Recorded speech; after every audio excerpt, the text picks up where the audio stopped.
ओम गण श्री महागणेशाय नमः। राधे राधे दोस्तों, कैसे हैं आप सब। दोस्तों, आज सफलता दिलाने वाली सफला एकादशी है। यह दिन भगवान लक्ष्मी नारायण को समर्पित होता है। आज के दिन भगवान लक्ष्मी नारायण का पूजन करने से मनचाहा वरदान प्राप्त होता है और घर में सुख समृद्धि बनी रहती है, कष्टों से छुटकारा मिलता है।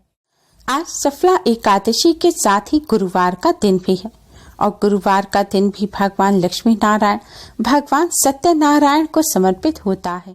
गुरुवार के दिन एकादशी होने से इसका महत्व और अधिक बढ़ गया। इस दिन भगवान सत्यनारायण की पूजा व कथा करवाना बहुत ही शुभ माना जाता है। मान्यताओं के अनुसार आज के दिन भगवान सत्यनारायण की कथा सुनने मात्र से ही भगवान लक्ष्मी नारायण की असीम कृपा प्राप्त होती है।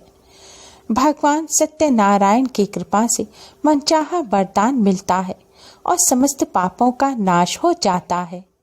आज के दिन भगवान सत्यनारायण की कथा सुनने मात्र से ही भगवान सत्यनारायण की कृपा से बिगड़े कार्य बन जाते हैं और सुख समृद्धि की प्राप्ति होती है, कष्टों से छुटकारा मिलता है।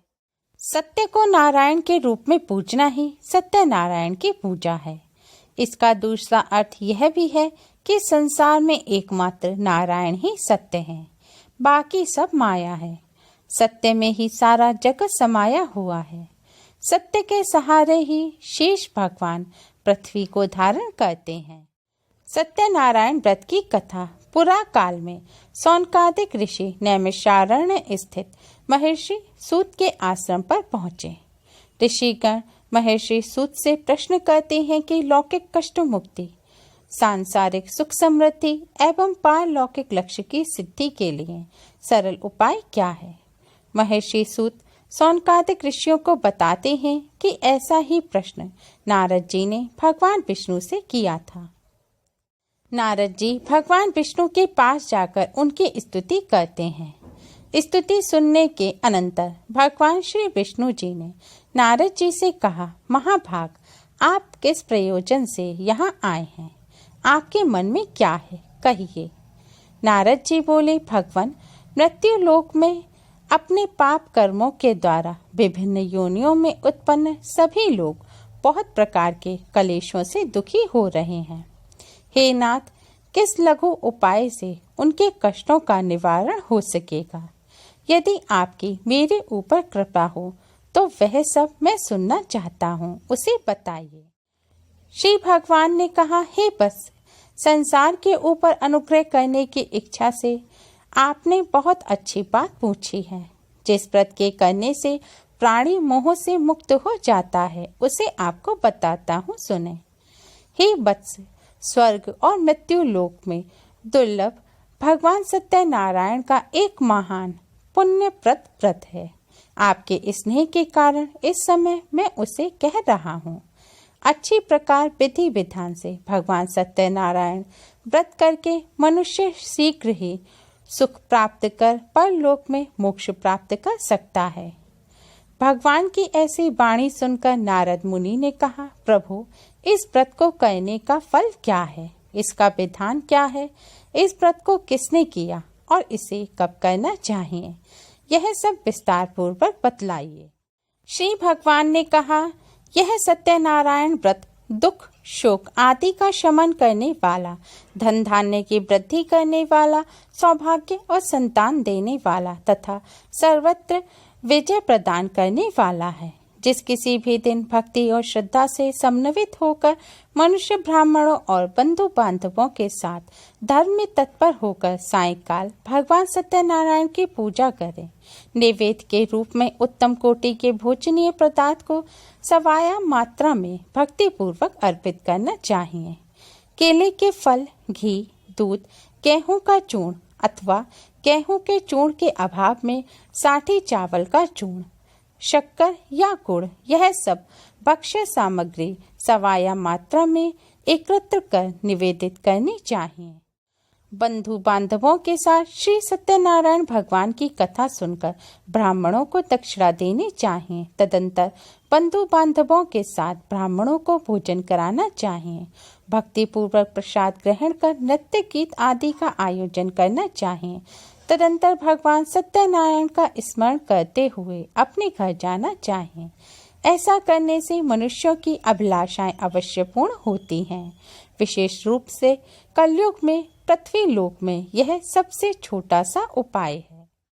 इतनी कथा सुनाकर सूत जी बोले, पृथ्वी पर सबसे पहले सत्यनारायण का व्रत किसने किया था? अब मैं यह कथा सुनाता हूँ। काशी नगर में एक अत्यंत निर्धन ब्राह्मण भूख प्यास से व्याकुल होकर प्रतिदिन पृथ्वी पर भटकता था। भगवान ने उस दुखी ब्राह्मण को देखकर एक वृद्ध ब्राह्मण का रूप धारण किया और उस ब्राह्मण से उसके कष्टों के बारे में पूछा। ब्राह्मण बोला, मैं अत्यंत दरिद्र हूँ, भिक्षा के लिए पृथ्वी पर घूमता रहता हूँ। यदि मेरी इस दरिद्रता को दूर करने का कोई उपाय आप जानते हैं तो कृपा करके बताइए। वृद्ध ब्राह्मण बोले, हे ब्राह्मण देव, सत्यनारायण भगवान विष्णु अभीष्ट फल को देने वाले हैं।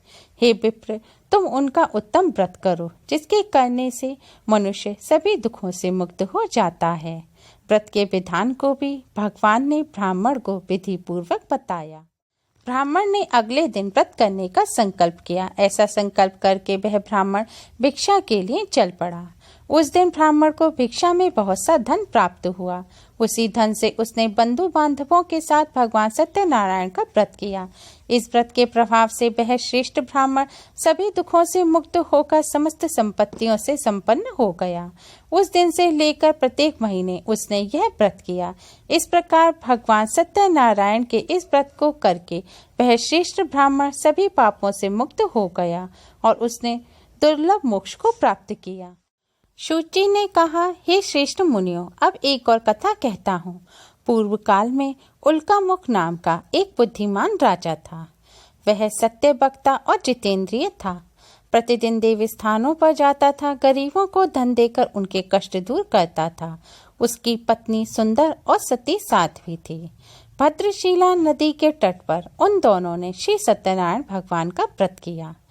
उस समय वहाँ साधु नामक एक वैश्य आया। उसके पास व्यापार के लिए बहुत सा धन था। राजा को व्रत करते देख उसने विनय से पूछा, हे राजन, भक्ति युक्त चित्त से यह आप क्या कर रहे हैं? मेरी सुनने की इच्छा है, कृपया आप मुझे भी बतलाइए। महाराज उल्कामुख ने कहा, हे साधु वैश्य, मैं अपने बंधु बांधवों के साथ पुत्रादि की प्राप्ति के लिए महाशक्तिमान सत्यनारायण भगवान का व्रत व पूजन कर रहा हूँ। राजा के ये वचन सुनकर साधु नामक वैश्य ने आदर से कहा, हे राजन, मुझे भी इसका सब विधान बताइए। मैं भी आपके कथानुसार इस व्रत को करूँगा। मेरे यहाँ भी कोई संतान नहीं है। मुझे विश्वास है कि इससे निश्चय ही मेरे यहाँ संतान होगी। राजा से यह विधान सुन व्यापार से निवृत्त हो वह वैश्य खुशी खुशी अपने घर आया। वैश्य ने अपनी पत्नी लीलावती से संतान देने वाले उस व्रत का समाचार सुनाया और प्रण किया कि जब हमारे यहाँ संतान होगी तब मैं इस व्रत को करूँगा। एक दिन उसकी पत्नी लीलावती सांसारिक धर्म में प्रवृत्त होकर गर्भवती हो गई। 10वें महीने में उसने एक सुंदर कन्या को जन्म दिया। कन्या का नाम कलावती रखा गया। इसके बाद लीलावती ने अपने पति को स्मरण दिलाया कि आपने जो भगवान का व्रत करने का संकल्प किया था, अब आप उसे पूरा कीजिए। साधु वैश्य ने कहा, हे प्रिय, मैं कन्या के विवाह पर इस व्रत को करूंगा। इस प्रकार अपनी पत्नी को आश्वासन दे वह व्यापार करने चला गया। काफी दिनों पश्चात वह लौटा तो उसने नगर में सखियों के साथ अपनी पुत्री को खेलते देखा। वैश्य ने तत्काल एक दूत को बुलाकर कहा कि उसकी पुत्री के लिए कोई सुयोग्य वर की तलाश करो। साधु नामक वैश्य की आज्ञा पाकर दूत कंचन नगर पहुंचा और उनकी लड़की के लिए एक सुयोग्य बणिक पुत्र ले आया। बणिक पुत्र को देखकर साधु नामक वैश्य ने अपने बंधु बांधवों सहित प्रसन्न चित्र होकर अपनी पुत्री का विवाह उसके साथ कर दिया। वैश्य विवाह के समय भी सत्यनारायण भगवान का व्रत करना भूल गया। इस पर श्री सत्यनारायण भगवान क्रोधित हो गए। उन्होंने वैश्य को श्राप दिया कि तुम्हें दारुण दुख प्राप्त होगा। अपने कार्य में कुशल साधु नामक वैश्य अपने जमाता सहित नावों को लेकर व्यापार करने के लिए समुद्र के समीप स्थित रत्नसारपुर नगर में गया। दोनों ससुर जमाई चंद्रकेतु राजा के नगर में व्यापार करने लगे। एक दिन भगवान सत्यनारायण की माया से प्रेरित एक चोर राजा का धन चुराकर भागा जा रहा था।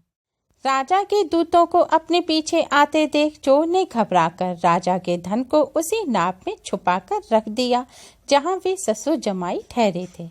ऐसा करने के बाद वह भाग गया। जब दूतों ने उस साधु वैश्य के पास राजा के धन को रखा देखा तो ससुर जमाता दोनों को बांधकर ले गए और राजा के समीप जाकर बोले, हम ये दो चोर पकड़ लाए हैं, कृपया बताइए इन्हें क्या सजा दी जाए। राजा ने बिना उन दोनों की बात सुने ही उन्हें कारागार में डालने की आज्ञा दे दी। इस प्रकार राजा की आज्ञा से उनको कठिन कारावास में डाल दिया गया तथा उनका धन भी छीन लिया गया। सत्यनारायण भगवान के शाप के कारण साधु वैश्य की पत्नी लीलावती व पुत्री कलावती भी घर पर बहुत दुखी हुई। उनके घरों में रखा धन चोर ले गए। एक दिन शारीरिक व मानसिक पीड़ा तथा भूख प्यास से अति दुखित हो भोजन की चिंता में कलावती एक ब्राह्मण के घर गई। उसने ब्राह्मण को श्री सत्यनारायण भगवान का व्रत करते देखा। उसने कथा सुनी तथा प्रसाद ग्रहण कर रात को घर आई। माता ने कलावती से पूछा, हे पुत्री, तू अब तक कहाँ रही व तेरे मन में क्या है? कलावती बोली, हे माता, मैंने एक ब्राह्मण के घर श्री सत्यनारायण भगवान का व्रत होते देखा है। मैं भी ये करना चाहती हूँ। कलावती के वचन सुनकर लीलावती ने सत्यनारायण भगवान के पूजन की तैयारी की। उसने परिवार और बंधुओं सहित श्री सत्यनारायण भगवान का पूजन व व्रत किया और वर मांगा कि मेरे पति और दामाद शीघ्र ही घर वापस लौट आए। साथ ही भगवान से प्रार्थना की कि हम सबका अपराध क्षमा करो।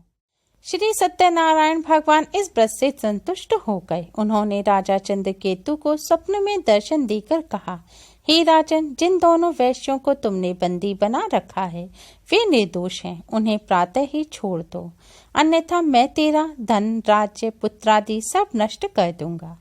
राजा से ऐसे वचन कहकर भगवान अंतर्ध्यान हो गए। प्रातःकाल राजा चंद्रकेतु ने सभा में सबको अपना स्वप्न सुनाया और सैनिकों को आज्ञा दी कि दोनों बड़े पुत्रों को कैसे मुक्त कर सभा में लाया जाए। दोनों ने आते ही राजा को प्रणाम किया। राजा ने उनसे कहा, हे महानुभावों, अब तुम्हें कोई भय नहीं है, तुम मुक्त हो। ऐसा कहकर राजा ने उनको नए नए वस्त्राभूषण पहनाए तथा उनका जितना धन लिया था उससे दूना लौटाकर आदर से विदा किया। दोनों वैश्य अपने घर को चल दिए। वैश्य के घर आने से पहले ही एक दूत ने घर आकर बताया कि सेठ जी अपने दामाद तथा बंधु वर्गों के साथ बहुत सारा धन लेकर घर पधार रहे हैं। दूत के मुख से यह बात सुनकर वह महान आनंद से विलय हो गई और वह साध्वी ने श्री सत्यनारायण भगवान की पूजा करके अपनी पुत्री से कहा, मैं साधु के दर्शन के लिए जा रही हूँ, तुम शीघ्र आओ। माता का ऐसा वचन सुनकर व्रत को समाप्त करके प्रसाद का परित्याग कर वह कलावती भी अपने पति के दर्शन के लिए चल पड़ी। इससे भगवान सत्यनारायण रुष्ट हो गए और उन्होंने उसके पति को तथा नौका को धन के साथ हरण करके जल में डुबो दिया। अपनी कन्या की यह दशा देखकर साधु बनिया बहुत दुखी हो गया और सोचने लगा, या तो भगवान सत्यनारायण ने यह अपहरण किया है अथवा हम सभी भगवान सत्यदेव की माया से मोहित हो रहे हैं। अपनी धन शक्ति के अनुसार मैं भगवान श्री सत्यनारायण की पूजा करूंगा। सभी को बुलाकर इस प्रकार कहकर उसने अपने मन की इच्छा प्रकट की और बारंबार भगवान सत्यदेव को दंडवत प्रणाम किया। इससे सत्यनारायण भगवान प्रसन्न हो गए और उन्होंने साधु वैश्य को बताया कि तुम्हारी कन्या प्रसाद छोड़कर अपने पति को देखने चली गई थी, इसलिए वह अदृश्य हो गया है। यह सुनकर कलावती शीघ्र ही अपने घर गई और उसने प्रसाद ग्रहण किया। फिर वह पुनः आई और उसने अपने स्वजनों के साथ अपने पति को देखा। पति को देखकर कलावती प्रसन्न हो गई। साधु वैश्य पूर्णिमा तथा संक्रांति पर्वों पर भगवान सत्यनारायण का पूजन करते हुए इस लोक में सुख भोग कर अंत में वह सत्यपुर वैकुंठ लोक में चला गया। श्री सूत जी कहते हैं, जो व्यक्ति इस परम दुर्लभ श्री सत्यनारायण के व्रत को करता है और पुण्यमयी तथा फलदायिनी भगवान की कथा को भक्ति युक्त होकर सुनता है, उसे भगवान सत्यनारायण की कृपा से धन धान्य आदि की प्राप्ति होती है। दरिद्र धनवान हो जाते हैं, बंधन में पड़ा हुआ बंधन से मुक्त हो जाता है, डरा हुआ व्यक्ति भय से मुक्त हो जाता है। यह सत्य बात है, इसमें संशय नहीं है। भगवान सत्यनारायण की कथा को सच्चे मन से सुनने मात्र से ही सभी मनोकामनाएं पूर्ण हो जाती हैं। उम्मीद है आपको हमारी ये वीडियो पसंद आई होगी। प्लीज़ लाइक करें, शेयर करें। हमारी और भी वीडियोस के लिए हमारे चैनल को सब्सक्राइब करना ना भूलें। Thanks for watching. Radhe Radhe.